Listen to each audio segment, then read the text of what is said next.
जेव्हा पहलगाममध्ये हे हल्ला झाला होता, अपेक्षा हे होती की 24 तासाच्या आत भारत जे आहे ते पाकिस्तानवर हल्ला चढवणार. पण आम्हालाही माहीत आहे की आपली डिफेन्स प्रिपेरेडनेस कॅबिनेटची मीटिंग असतं, त्याच्यामध्ये सगळं ब्रीफिंग, सत्ताधारी पक्ष असो किंवा विरोधी पक्ष, सगळं देशवासियांना कॉन्फिडन्समध्ये घेण्यात येते. आणि त्याच्यानंतर जे भारताने आज जे पाऊल उचललेलं आहे ते पाकिस्तानच्या जे टेरर कॅम्प्स जे आहे त्याच्यावर जे हल्ला चढवलेला आहे आम्ही त्याचं स्वागत करतो.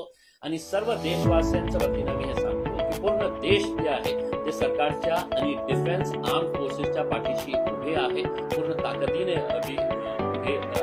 आणि अपेक्षा हे आहे की या हल्ल्यातून पाकिस्तानला एकदा थळावा शिकवण्याची खूप आवश्यकता होती.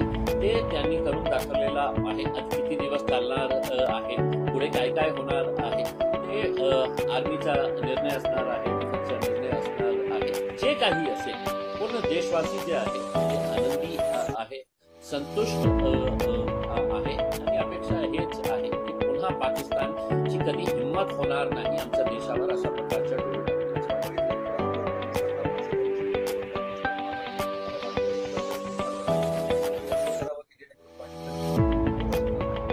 काय आहे की सर्व देशवासियांची हीच भावना होती की आपण का वारंवार पाकिस्तानहून आतंकी आमच्या देशामध्ये यायचे, सामान्य लोकांची हत्या करायची. उरी झाला होता, पुलवामा झाला होता, पहलगाम झाला.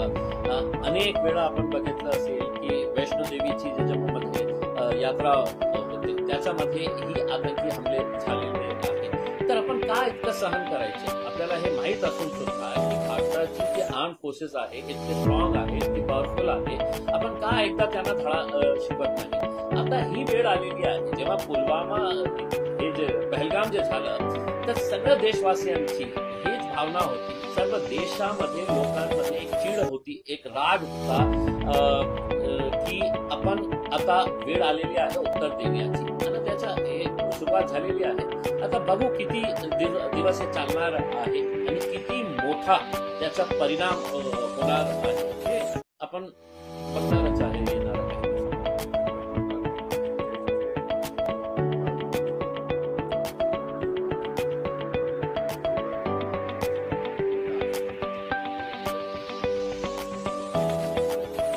काय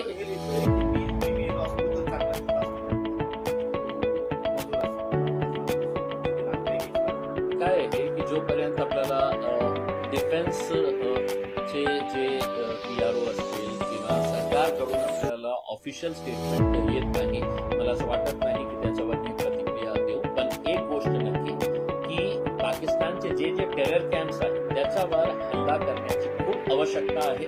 ते भारत सरकारने करावी आणि एकदा सगळे आतंकी जे आहे त्यांना संपवण्याची वेळ आलेली आहे. आणि हे करताना सिव्हिलियन्सला कोणत्याही प्रकारच्या हे होऊ नये, नुकसान होऊ नये. कारण भारताची जे सेना आहे, आपली देशाची जी संस्कृती आहे ती वेगळी आहे. आपण इस्रायल सारखा वागत नाही. इस्रायल जेव्हा फलस्तीनवर हमला चढवतो तर ते जेनोसाईड करतं. आणि जेनोसाईडचा अर्थ हे आहे की जे कोणी येतं त्यांच्या रडारवर त्यांना सगळ्यांना संपवण्याचं ते हे करतात, टार्गेट करतात. त्याच्यामध्ये लहान मुले असू शकतात, त्याच्यामध्ये महिला असू शकतात, त्याच्यामध्ये वयोवृद्ध लोक आहेत, त्यांनाही टार्गेट करण्यात येते. पण आपल्या देशाची जी संस्कृती आहे आणि डिफेन्स फोर्सेस ही छत्रपती शिवाजी महाराजांचा आदर घेऊन त्यांच्याही मोठं हेच असतात की आपल्या जे टार्गेट आहे आपण त्या टार्गेटला हे करायचं. आपण बघितलं असं की शिवाजी महाराजांच्या काळात जे लढाया व्हायचं ते महिलांना कधीही टार्गेट नाही करायचं, मुलांना, लहान मुलांना कधीही टार्गेट नाही करायचं. तेच मोठो आपल्या डिफेन्स फोर्सेसचा आहे. आता अपेक्षा हेच आहे की असा एकदा पाकिस्तानला कड्या शब्दाने आणि ऍक्शन्सने सांगून टाका की पुन्हा तुमच्याकडच्या एकही आतंकी आमच्या देशावर नजर टाकली तर त्या परिणाम काय होतो हे बघा.